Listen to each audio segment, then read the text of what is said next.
Тажни бездомнички судбини се преплетуваат на најсиромасите во Битола, по принцип купиден помини, запретани во безизлезот на сиромаштијата што ги зграпчила, спасот го нашле во напуштените објекти на некогашната битолска касарна, во најатрактивниот простор на Златен Рид, кој урбанистите го замислија како елитна населба.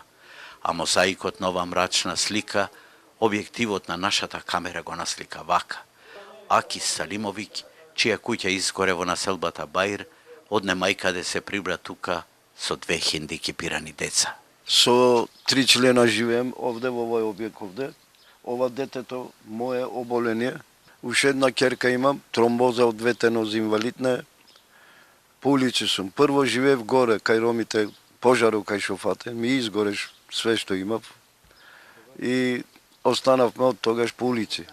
Нивни сосед е Сафет Бајрамовски со 4 деца и немојкна сопруга.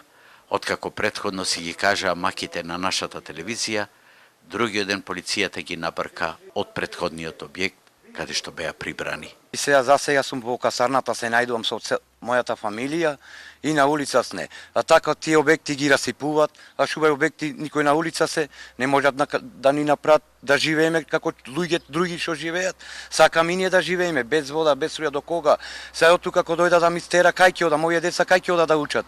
Спасот го побарале во СДСМ, а овие интервенирале во општината и оттаму им дозволиле да се сместат во напуштените и руинирани објекти на касарната со рок од само 1 месец. Овде ни даде рок од 1 месец. Сега за тој рок месец, ако ни избркат тука, каде додиме ние? Кажете ми, полици? Ме пуштат во Скопје, без домлив, што му реков, немам куќа кај да живеам. Само осем таму моите вика дојте, јас шоварам таму. Никој не познавам, никој не ме познава таму.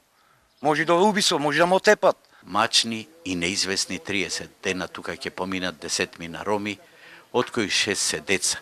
Тие се во надеж дека нашата репортажа можеби ќе им помогне на некој начин, а експонентите на власта очигледно купуваат време. За среќа, августовските денови се топли во ова лажливо лето за двете фамилии, однесени во виорот на овие волнени времиња.